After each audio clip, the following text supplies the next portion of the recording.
Is that called the chicken dance?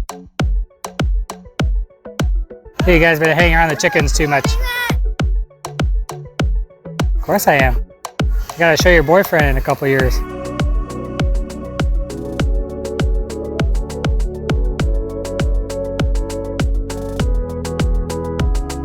What are you doing, groovy monkey?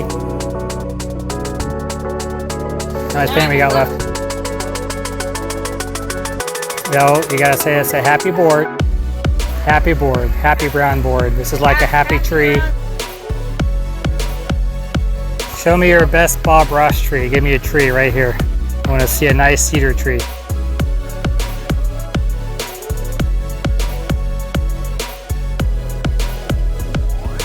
Beautiful. We'd sell that, but we'd probably lose money.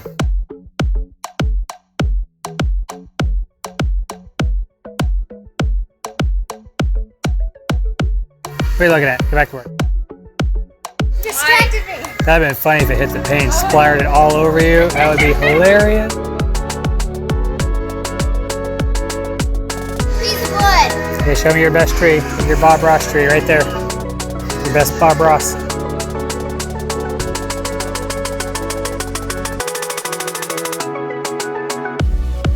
Bob Ross could use any brush.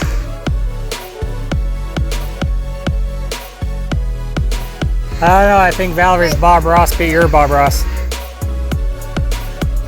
Hey.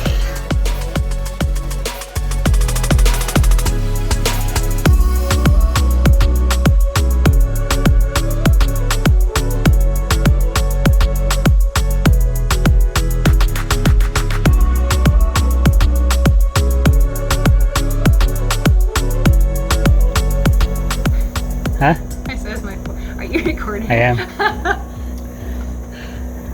So I went to the store this morning because I needed some more cedar boards, and lumber prices are just going through the roof. So the board price had gone up $2 since I bought them last per foot. So I was looking at other options. Foot? Huh? Per foot? Well, no, per board, sorry. Oh, that's still. So that was for a 12-foot board. It went up $2 since last time I bought it, which is a little over a week ago. That's still a lot. So these are cedar dog ears or fence pickets. These were $2.75 a board, and they're 6 foot long, 5.5 inches wide. So, and they were $2.75. So in comparison, they're only 1/2 inch thick. The boards I were getting, or where's that piece I threw away? Were 12 feet, and I bought them from 14 feet from a lumber yard, but Home Depot had them 12 feet, which is all I could get at the time. These are 5/8 thick, 12 feet long, and they were $34, something like that, 38. It was a lot. So 2 of these boards would be a little over $5, or I could get one board. That's the only difference, is it's 1/8 of an inch thicker, and it would cost me considerable amount more. So I bought 15 boards for the price of one of these. These are going to be used on the dormers. There's no guttering or anything going on them, and they actually have a solid backing, so I'm not really worried about them warping or being an issue at all. So it's a good alternative. Like I said, they're a little bit thinner, but I think they'll be just fine. It's a heck of a lot cheaper, and it is still cedar, so we'll put the thicker stuff for our fascia out here where the guttering and everything is going to go. So if you're looking at doing cedar and your price is scaring you, if you've got lengths that aren't very long, so I can use one board for each one, I don't have to cut them up or anything. It's not coming out. I keep going around and it keeps sealing. Yeah, it's just a good alternative. And if you need someone to open a pan of paint, don't ask Natalie. A pan of paint? A can of paint. It wouldn't open.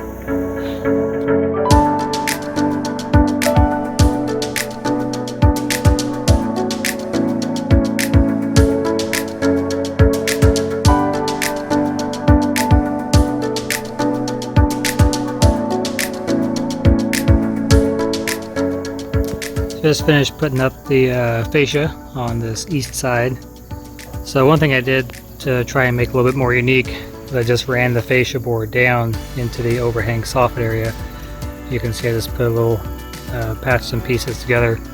And I did the same thing down there where it runs all the way down. Hope that'll give it kind of an interesting look when everything's done. I actually messed up on that one. That's the first one I did. I didn't have the fascia piece on this side, so this one, you know, we can continued this lower lip all the way around, so my soffit fits up in here, everything is hidden. Well, on that one I wasn't thinking, and actually cut it flush with this edge up here, so I don't have this drop down. So when I get around to that side of doing the soffit material, I'm gonna have to figure something out on that to try to hide it, make it look decent, but I'm not gonna take that whole board off and everything and redo it. So I got that upper section done, so this whole east side is done, and that's all done, all down to there. So it didn't take too long to do. It was kind of nice because we had a little workstation set up over here to cut everything, and yep, we'll wrap around the house pretty quick. Girls are down there doing s'mores.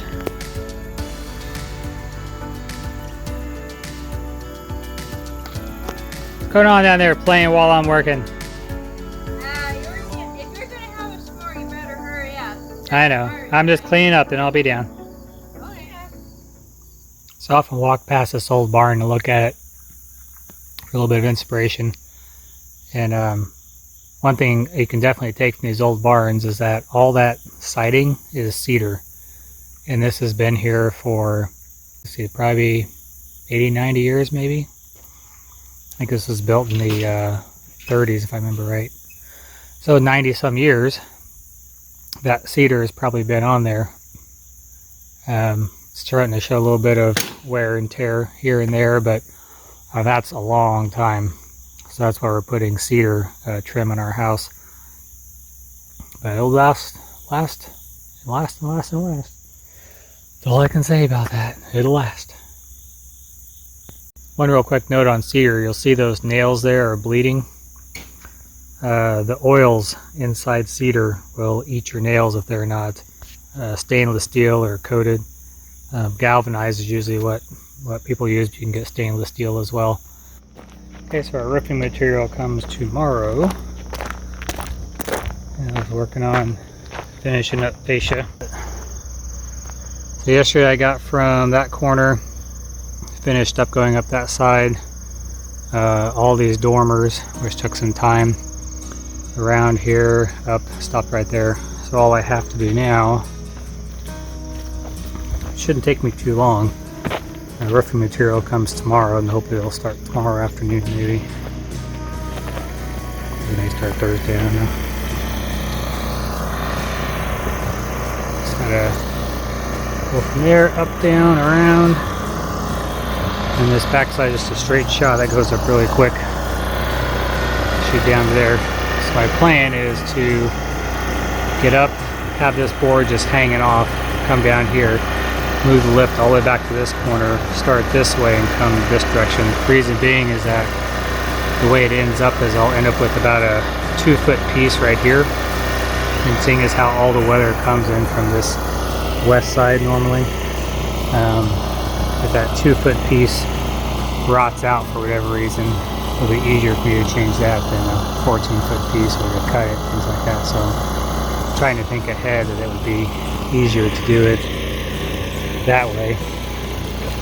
Put my small pieces on the west side where all of our rain comes from. We were looking at colors last night. I think we're going to go with kind of an olive green and like a tan for our colors on the house. So the roof is going to be kind of a gray, darker gray. Kind of went with the gray roof. It'd probably look better with something a little different, but with COVID and all that going around, the supply chains are really slowed. Being able to get things has been difficult. They said it may take an extra 3 to 6 weeks if I chose a particular color. So we're just getting weatherwood, which is a very standard. It's on millions of houses. This is your typical grays. We're able to find that relatively easily. We also got It's called AR. It's algae resistant. It has aluminum flakes in the coating of the shingle, and aluminum naturally kills off fungus and things like that. That should keep this north side from getting all funky. Usually when you see roofs and they've got those streaks in them, that's from the algae growing on the shingles. Not because you got bad shingles, just putting it on the whole roof. We got rid of the metal on the cupolas because you really can't even see the roofs of the cupolas, so there's no point in putting metal up there when you're not even going to see it. Nice cool day. It's only supposed to be mid to upper 60s today, so it feels wonderful. It'll be cloudy all day. There's some tropical depression, tropical storm, whatever, that came up from the Gulf. That's giving us a nice cool cloudy day, so I should be able to knock this out pretty quick, and then I'm gonna clean up around here, and I should get a lumber delivery today, not a very big one, and then clean everything up and probably head back and have dinner with the girls tonight.